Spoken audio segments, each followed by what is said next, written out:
Abra comigo a sua Bíblia lá no Evangelho de Marcos, capítulo 12, a partir do versículo 41. Evangelho de Marcos, capítulo 12, versículo 41. Diz assim: Sentado diante da caixa de ofertas, Jesus observava como o povo lançava ali o dinheiro. Ora, muitos ricos depositavam grandes quantias. Vindo, porém, uma viúva pobre, lançou 2 pequenas moedas, correspondentes a 1 quadrante. E chamando os seus discípulos, Jesus disse: Em verdade lhes digo que esta viúva pobre lançou na caixa de ofertas mais do que todos os ofertantes, porque todos eles deram daquilo que lhes sobrava. Ela, porém, da sua pobreza deu tudo o que possuía, todo o seu sustento. Feche seus olhos, coloque a sua Bíblia aí no seu lugar, fale com Deus, peça para Ele falar com você. Aleluia. Senhor, esta é a Tua palavra. Vem, meu Deus, falar com cada coração, com cada vida. Meu Deus, que essa palavra também fale comigo, Pai, e com aqueles que estão em casa.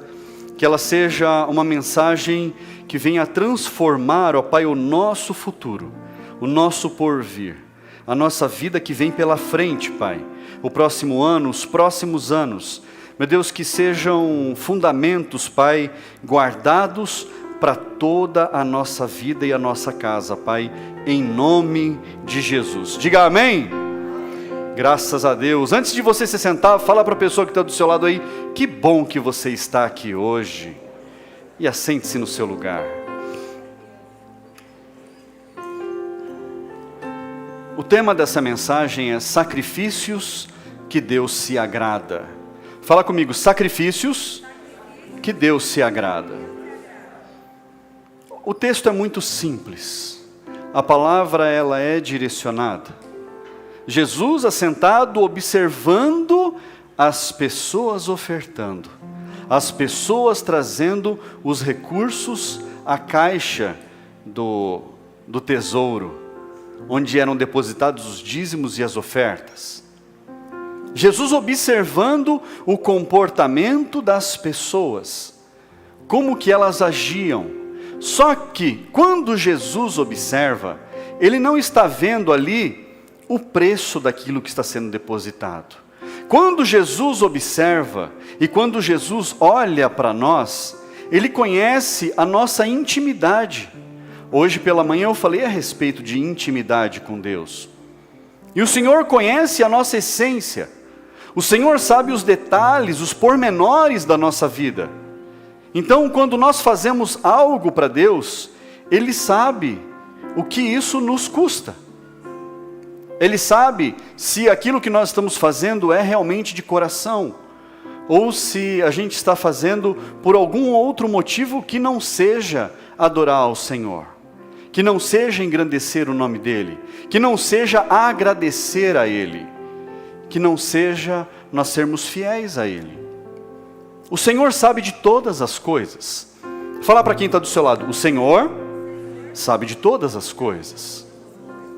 E Jesus, quando observava cada uma daquelas pessoas, cada um daqueles homens, daquelas mulheres que vinham à frente, Ele sabia exatamente o que cada centavo daquilo que era depositado, o que cada valor daquilo que era depositado, o quanto aquilo tinha de preço ou de valor na vida daquelas pessoas.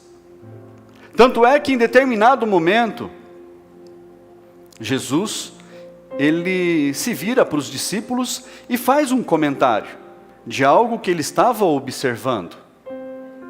E Ele fala dos homens que eram abastados, ricos, que eles faziam as ofertas ali, entregavam os dízimos daquilo que sobrava.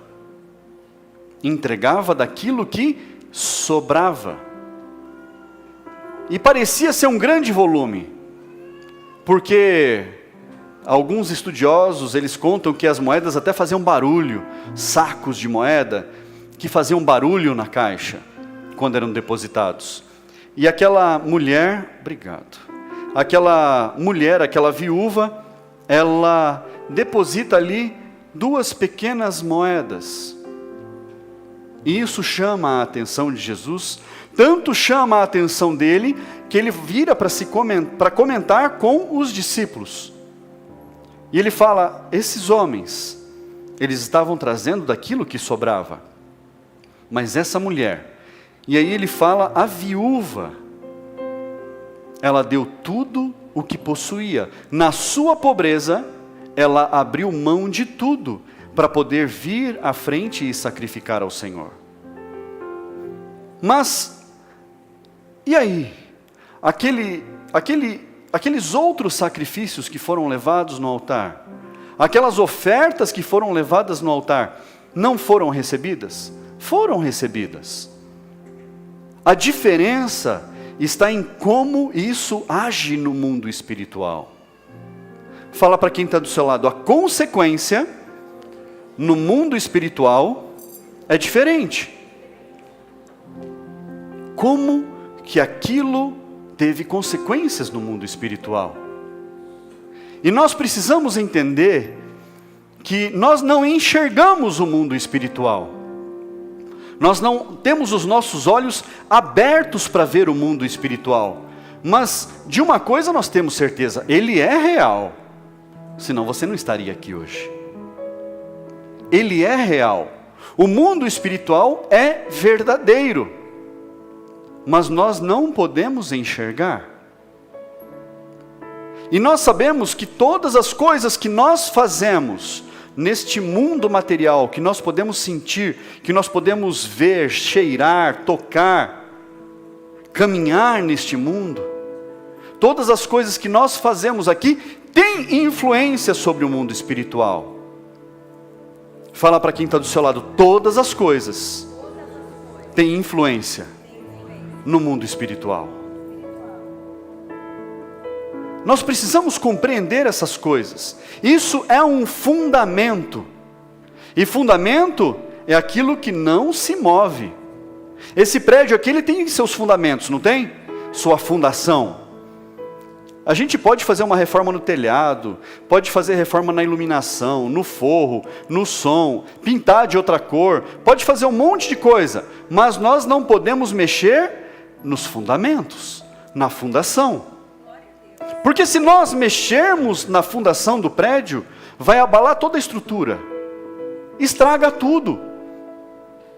Se mexer na fundação, estraga. Então, são fundamentos, princípios da palavra de Deus, que nós precisamos enraizar esses princípios no nosso coração, na nossa mente, nunca nos esquecermos deles. Aquela mulher, ela não deu algo que tinha grande preço, guarde isso, ela deu algo que tinha grande valor, grande valor, grande valor. E na última reunião das mulheres aqui, que foi quinta-feira, a pastora, ela propôs às mulheres que fizessem uma troca de canecas. Então a mulher poderia trazer uma caneca que ela tinha em casa, contar a história daquela caneca, ou ela poderia comprar uma caneca para dar a caneca por causa de alguma razão, algum motivo, mas tinha que haver algo de valor. Não podia ser apenas o preço, tinha que ser algo de valor. E a pastora começou. E ela contou a história de uma caneca que ela escolheu na convenção nacional. Ela ajudou a sogra dela, a mulher mais linda desse mundo, depois da minha esposa. Agora, né, tem que substituir o lugar. Mas a minha mãe, ela ajudou a minha mãe a escolher. Minha mãe é pastora também da igreja. Ajudou a minha mãe a escolher uma caneca lá na convenção. E quando a gente estava chegando no hotel, foi entrar no quarto, a minha mãe deu de presente para minha esposa a caneca que ela escolheu, que ela achou mais linda. E ela começou contando essa história. E aí foram feitos os sorteios e foram sendo entregues as canecas. Mas no final, vocês sabiam que aqui na igreja nós temos um... Como é que é o nome? Rodrigo Wilbert. Quem aqui já ouviu falar de Rodrigo Wilbert? Só? Eu vou contar algo do Rodrigo Wilbert. Ele foi casar, mas ele não quis casar numa igreja qualquer. Ele construiu a igreja com as próprias mãos para ele se casar com a esposa dele. Esse é o Rodrigo Wilbert. Quando ele faz um assado, ele caça o assado. Ele constrói o forno, ele humilha os homens. Aí as mulheres olham ele e falam, tá vendo? Por que você não faz igual? Mas nós temos um Rodrigo Wilbert na igreja. E aí a Patrícia falou, ai amor, Patrícia, vou chamar pelo nome. Falou pro Lucas, ai meu amor, meu lindo, meu chuchu, não foi assim? Ela falou assim, eu não tenho caneca para ir, eu estou chateado, eu não vou. Também não estou podendo gastar agora com isso. Aí ele falou assim, você vai, eu vou fazer uma caneca para você ir.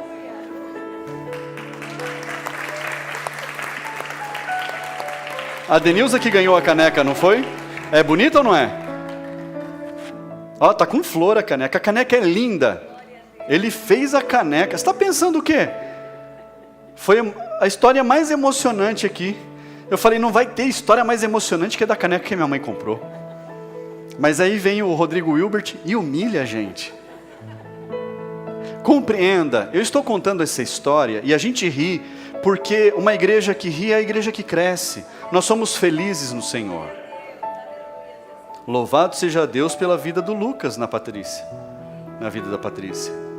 Mas as coisas, elas têm preço e têm valor. Aquela caneca que a Denilza ganhou, ela não tem preço, mas ela tem um valor inestimável. Compreenda isso. Aquela oferta que aquela viúva levou no altar não tinha preço. Eram 2 pequenas moedinhas, mas tinha um valor enorme no mundo espiritual. E é isso que nós precisamos deixar enraizado no nosso coração. Os exemplos da palavra de Deus que conduzem a nossa vida, que nos orientam como nós devemos nos comportar. E nós devemos ter um comportamento adequado com aquilo que nós fazemos para Deus. Além de nós fazermos o melhor, aquela mulher fez o melhor que ela podia. Mas nós precisamos ter um comportamento adequado. Abra sua Bíblia, livro Evangelho de Mateus, capítulo 5. Olha só um grande ensinamento a respeito de como nós podemos e devemos fazer ofertas ao Senhor. Mateus capítulo 5, versículo 23. Mateus capítulo 5, versículo 23. Diz assim: portanto, se você estiver trazendo a sua oferta ao altar, e lá se lembrar que o seu irmão tem alguma coisa contra você, deixe diante do altar a sua oferta, e vá primeiro reconciliar-se com seu irmão, e então volte e faça a sua oferta. Jesus está ensinando que as coisas não podem ser feitas de qualquer maneira. Pastor, mas o que isso tem a ver com a oferta? O que o meu relacionamento com o meu irmão tem a ver com aquilo que eu vou entregar no altar? A palavra de Deus nos ensina que se nós sentimos ódio no coração, se nós temos ódio, é a mesma coisa que nós fôssemos assassinos. Aquele que odeia o seu irmão tem, segundo a palavra de Deus, a condenação de assassino. Mas aqui fala, não é se você não está gostando de alguém, é se alguém tem algo contra você. Se você se lembra que alguém tem algo contra a sua vida, está falando mal de você, está te ofendendo, está te caluniando, vai até a pessoa e ora com ela, entra em conserto, e depois volte até o altar e faça a sua oferta. Talvez você se lembre de alguém que em algum momento te ofendeu, alguém que em algum momento te entristeceu, alguém que em algum momento desapontou você, deixou você magoado por alguma coisa. Pastor, mas eu já orei, eu já perdoei. A palavra de Deus diz para nós procurarmos a pessoa. Pastor, mas que coisa dura que o senhor está falando. Se eu não te ensinar, você não vai prosperar. Se eu não te ensinar, você não vai crescer. Mas a partir do momento em que você aprende, que você sai do tempo do desconhecimento, a palavra diz o tempo da ignorância, da falta do conhecimento de determinados assuntos. A partir do momento em que você sai deste tempo de desconhecimento e você entra no tempo de conhecimento, você precisa tomar uma atitude. Pastor, mas o senhor não sabe o que essa pessoa fez para mim. Tem uma chave nisso. Você sabia que as pessoas, quando elas causam algum mal para nós, elas seguem a vida delas? Elas seguem a vida delas. Elas não se importam. Mas o dano que foi causado continua aqui dentro. Apesar de elas seguirem as vidas delas, continua aqui dentro. Então, quando você decide procurar a pessoa e abrir o jogo e falar: um dia você me entristeceu por causa disso e disso e disso, e eu vim te procurar aqui porque eu quero o perdão de Deus para as nossas vidas.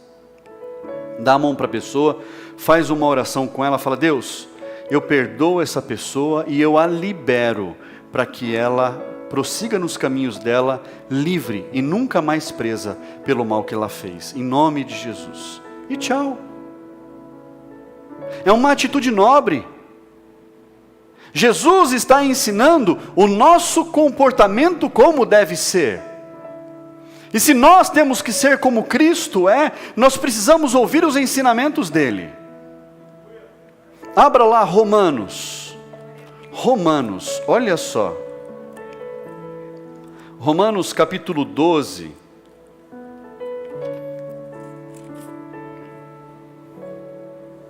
Versículo 17. Romanos capítulo 12, versículo 17. Olha o que diz o texto: não paguem a ninguém mal por mal, procurem fazer o bem diante de todos. Se possível, no que depender de vocês, vivam em paz com todas as pessoas. Meus amados, não façam justiça com as próprias mãos, mas deem lugar à ira de Deus, pois está escrito: a mim pertence a vingança, eu é quem retribuirei, diz o Senhor. Façam o contrário. Se o seu inimigo tiver fome, dê-lhe de comer. Se tiver sede, dê-lhe de beber, porque fazendo isto, você amontoará brasas vivas sobre a cabeça dele. Não se deixe vencer pelo mal, mas vença o mal com o bem. Este é um fundamento que não pode ser mudado. Às vezes, pessoas se levantam contra a sua vida. Pessoas falam baboseiras, falam coisas que não são verdade ao seu respeito. Às vezes pessoas querem provocar você, querem levar você à ira. Mas o que a palavra diz? Não pague o mal com o mal. Antes, naquilo que estiver ao seu alcance, naquilo que depender de você, tenha paz com todos. E quando alguém te provocar, quando alguém se levantar contra você, olha o que diz aqui no final do versículo 19: a mim pertence a vingança, eu é que retribuirei, diz o Senhor. O Senhor é aquele que age com justiça. Quantos já foram injustiçados aqui? Quantas vezes você pensou em ir lá e fazer justiça com as próprias mãos? Todo mundo. Mas e aí? Você já fez justiça com as próprias mãos? Valeu a pena? Deu um bom resultado? Eu tenho certeza que não. Mas quando nós entregamos ao Senhor, quando nós apresentamos ao Senhor, e se nós confiamos verdadeiramente nele, nós precisamos entregar nas mãos de Deus. Fala: Senhor, eu estou me sentindo injustiçado. O que fulano de tal ou o que fulana fez não está correto. Eu estou irado, Deus. Eu estou querendo ir lá e grudar no pescoço. Eu estou querendo ir lá e brigar, e discutir, e falar isso, isso e isso. Você acha que Deus não sabe que o seu coração está borbulhando dessas coisas? Mas fala: Deus, o Senhor é a minha justiça. Se realmente não houve justiça com relação à minha vida nessa causa, faz justiça, Deus. Faz justiça. Até dentro da sala de oração nós temos um tema lá que é o primeiro: que seja feita a vontade de Deus sobre todas as coisas. Quando você entra na sala de oração ali, você vai encontrar 20 e poucos temas de oração, 20 e poucos motivos de oração. Se você quiser, você passa 2 horas dentro da sala só orando pelos motivos que estão colados na parede. E o primeiro deles: Senhor, que seja feita a sua vontade acima de tudo. Porque nós entramos lá e nós oramos, nós pedimos com fervor, nós falamos: Deus, faz isso, faz aquilo, faz dessa forma, age aqui, age ali. Mas em primeiro lugar, nós oramos: Senhor, não importa tudo que for falado aqui, mas se a minha oração estiver de acordo com a sua vontade, que seja feita a tua vontade, acima de tudo. Então nós precisamos entrar em concerto.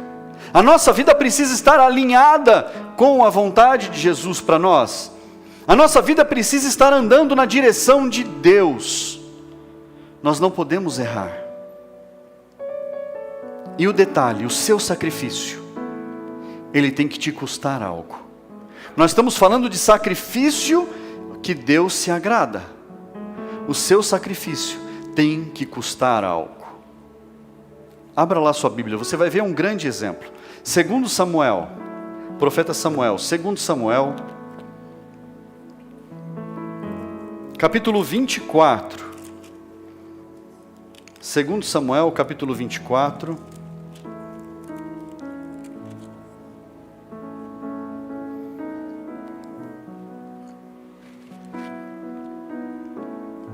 Aqui diz que toda a nação estava passando por maus bocados.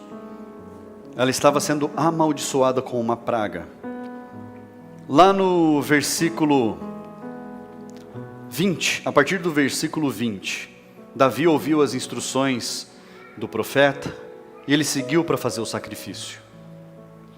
E Davi estava andando em direção à terra que ele deveria fazer uma oferta ao Senhor. Versículo 20 diz assim: Araúna viu do alto que o rei e os seus homens vinham ao seu encontro.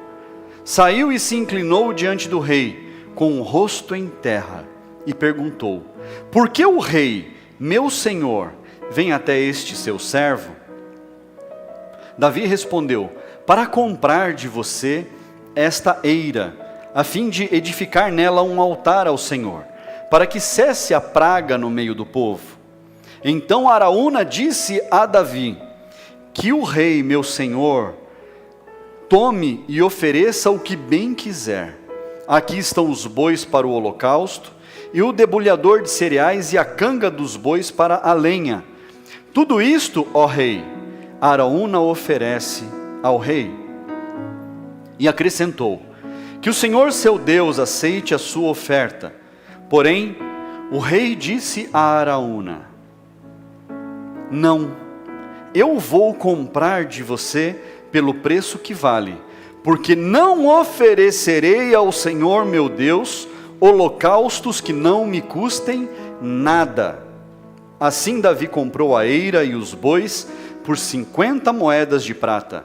Davi edificou ali um altar ao Senhor e apresentou holocaustos e ofertas pacíficas. Assim o Senhor se tornou favorável para com a terra e a praga cessou no meio de Israel. Olha só que história. Davi foi fazer um sacrifício. Davi precisava fazer um sacrifício a Deus. Ele havia recebido instruções específicas que aquele sacrifício cessaria com a praga. Há sacrifícios que acabam com a praga nas nossas vidas. Há sacrifícios que transformam a nossa vida. Há sacrifícios que mudam a nossa vida financeira. Há sacrifícios que mudam a história da nossa família. Há sacrifícios que fazem inúmeras coisas. Eu poderia passar a noite inteira aqui falando de tipos de sacrifícios, momentos de sacrifícios, como fazer. Poderia passar a noite inteira falando para você. Mas por que Deus exige um sacrifício? Porque Deus não pede nada para nós que nos seja penoso. Deus não pede nada para nós que nós venhamos a fazer de forma triste. Mas tudo aquilo que Deus pede para nós somos completamente capazes de atender. Não tem nada que a gente não possa fazer, que Deus não tenha pedido para nós.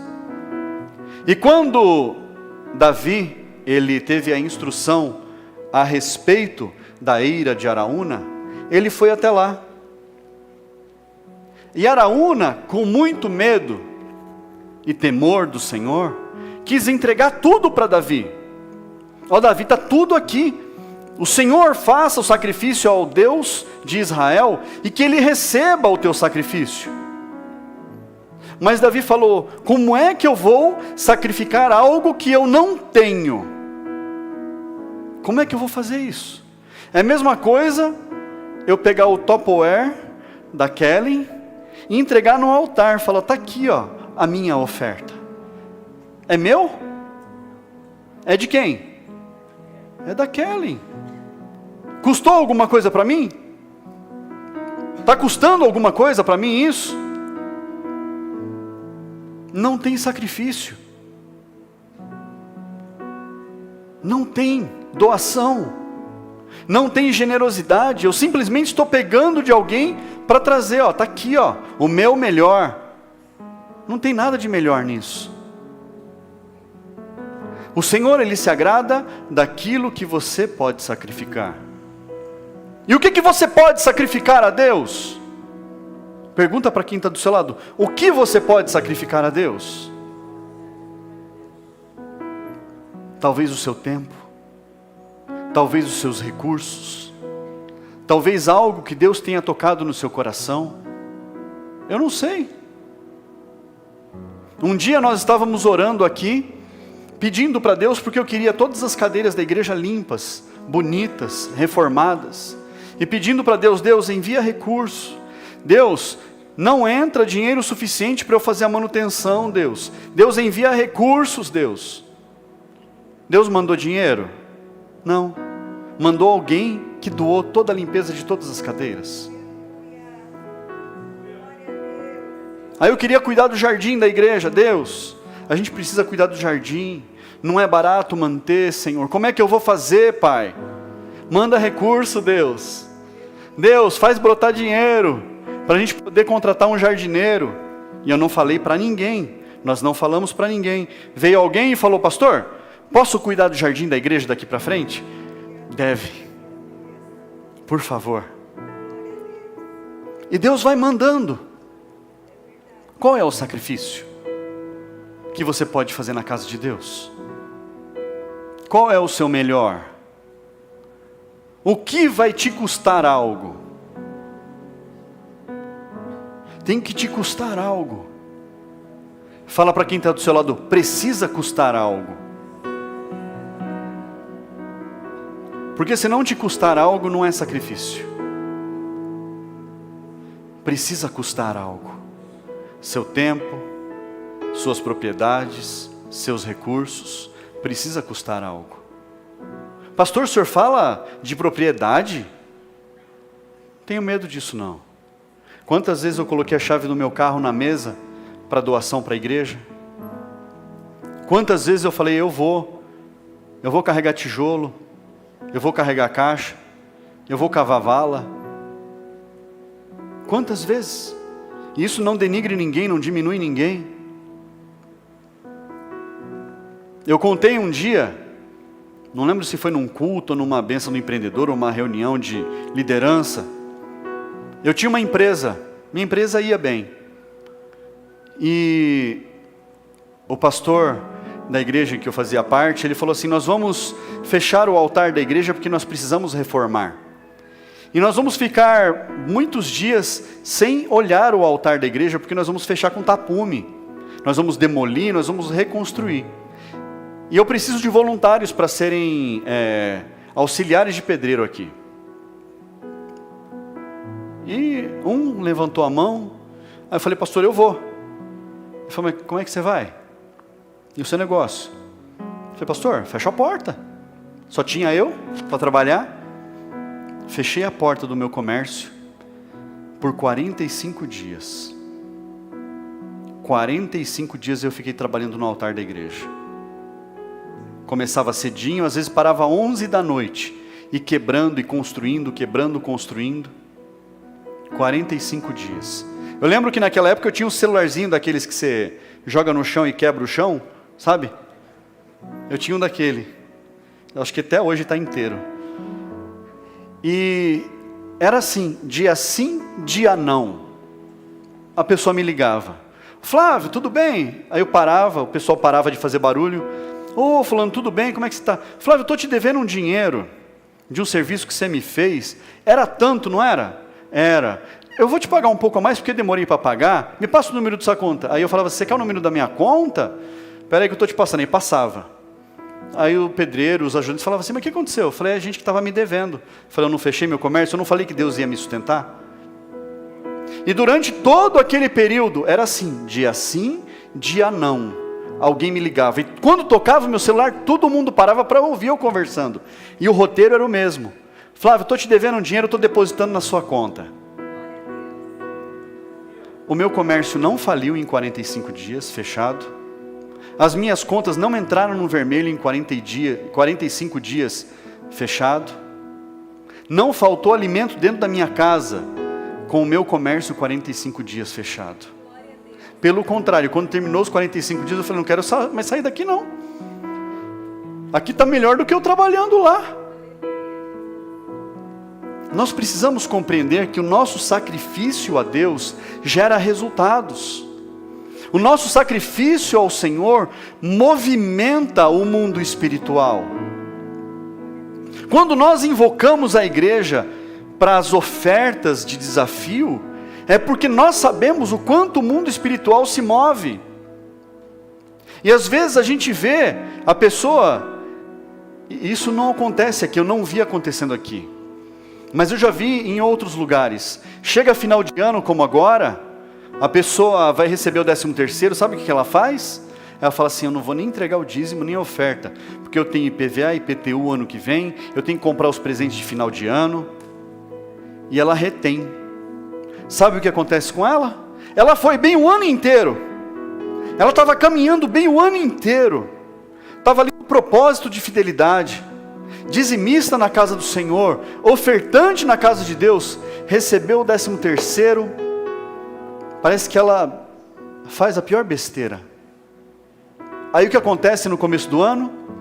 Atrasa IPVA, atrasa IPTU, atrasa isso, atrasa aquilo, as contas estouram, a pessoa só vai se levantar de novo depois de abril, maio. Quem já viu isso acontecer? Então prudência. Prudência. E por que eu estou ensinando tudo isso? Porque Deus, Ele enriquece o seu povo, para que o seu povo seja mais generoso. Quem aqui quer ser rico? Se eu estivesse entregando uma nota de 100, quem ia pular na frente? Quem quer ser rico? Não é pecado ser rico não, gente. Se alguém te ensinou ao contrário, ensinou errado, não quer o seu bem. Não é pecado ter dinheiro na conta. Não é pecado ter bom carro na garagem ou bons carros na garagem. Não é pecado ter propriedades. Não é pecado ter as coisas que você quer ter. Não é pecado nada disso. Mas existem princípios que não mudam. Fundamentos da palavra de Deus, que se você fugir desses fundamentos, você está fora do caminho. Você está fora da direção. Olha só o resultado. Abra lá em 2 Coríntios, para você entender o que Deus faz na vida do seu povo. 2 Coríntios capítulo 9, versículos 6 e 7. E isto afirmo: aquele que semeia pouco, também colherá pouco. E o que semeia com fartura, também colherá com fartura. Cada um contribua segundo tiver proposto no coração, não com tristeza ou por necessidade, porque Deus ama quem dá com alegria.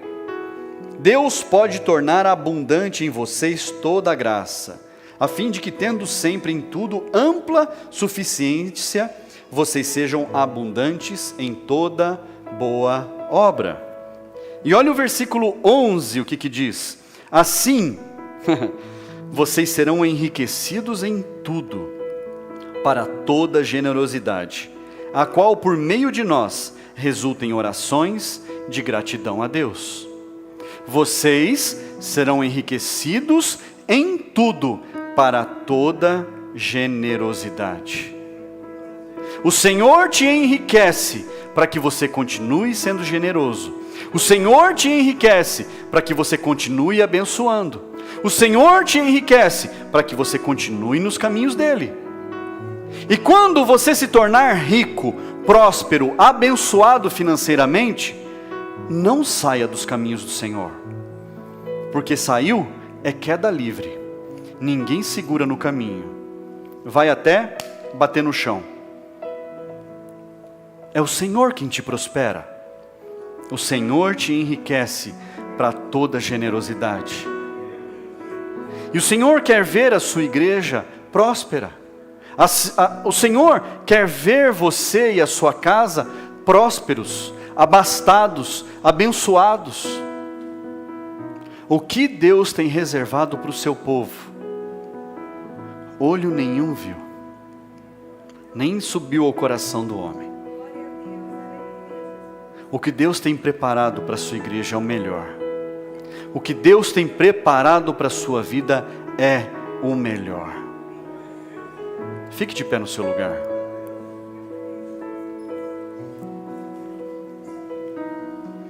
Hoje pela manhã, eu falei com a igreja a respeito, uma das coisas que nós falamos de manhã, foi a respeito de votos ao Senhor. Intimidade com Deus e votos com o Senhor. E nós precisamos compreender que os nossos votos, eles movimentam o coração de Deus.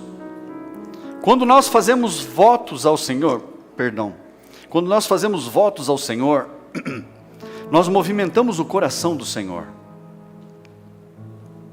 Ele se move para nós.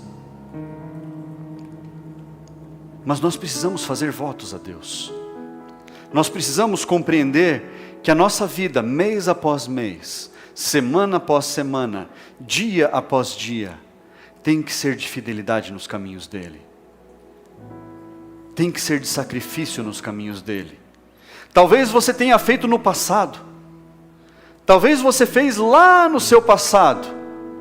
Mas a palavra de Deus diz que aquele que continua semeando, continua colhendo. Ah, mas lá no passado eu fiz tal coisa. Lá no passado eu comprei cadeira para a igreja. Lá no passado eu ajudei a comprar som para a igreja. Há 15 anos atrás eu ajudei a fazer isso, a fazer aquilo. Mas e agora? O que você está fazendo? Vai ficar na história? Vai ficar no esquecimento? Vai ficar lá atrás? ou você vai continuar fazendo? Pelos lugares que nós passamos, nós escutamos tantas histórias. E às vezes, alguém vem contar a história para a gente, a história de 20 anos atrás, de 15 anos atrás, de 10 anos atrás. Eu falo, poxa vida, que bonito isso. Isso é valioso demais. Mas e agora, o que você está fazendo? E aí a pessoa fica muda. Nós precisamos continuar fazendo. Nós não podemos retroceder. A palavra de Deus diz que aquele que retrocede é aquele que deixa de andar para frente. Aquele que retrocede é aquele que abandona os seus atos, abandona os seus sacrifícios, abandona as suas atitudes boas, fica vivendo de lembranças do passado, fica olhando o álbum de fotografia, falando, nossa, olha só, isso aqui era bom, olha, isso aqui era muito legal, nossa, porque eu fazia tal coisa, olha, porque esse grupo fazia isso. Mas e agora? Pergunta para quem está do seu lado, e agora? E agora? E às vezes eu vejo algumas pessoas dando desculpa, falando assim, já passou meu tempo, agora eu preciso deixar para os mais novos fazerem. Balela. Isso é uma muleta porca que você está carregando. Balela. Está vivo? Quem aqui está vivo diz amém? Porque Deus está te dando vida. Está vivo? É porque Deus está te dando força. Está vivo? É porque está no seu tempo ainda. Porque se tivesse acabado, Deus já tinha te levado. Mas Deus ainda tem algo para fazer através de você e em você. Deus ainda tem algo para fazer através da sua vida e também na sua vida. Mas você precisa se levantar como homem e mulher de Deus. Você precisa se levantar e tomar um posicionamento. Você precisa se levantar e falar, Deus, está no meu momento ainda. Senhor, me dá sabedoria, me dá disposição, me dá desinibição. Eu preciso estar desinibido, porque eu me encolhi. Senhor, me dá uma ousadia, porque eu quero fazer mais do que eu fiz há 20 anos atrás. Eu quero fazer mais do que eu fiz há 15 anos atrás. Aquilo lá vai ficar historinha pelo que eu vou fazer agora. Os feitos que o Senhor vai me levantar para fazer agora vão ser grandiosos, e aquilo vai ficar no esquecimento de tão pequeno que foi. Mas se levante como homem e mulher corajosos do Senhor, e o Senhor fará grandes coisas através da sua vida e também na sua vida, em nome de Jesus.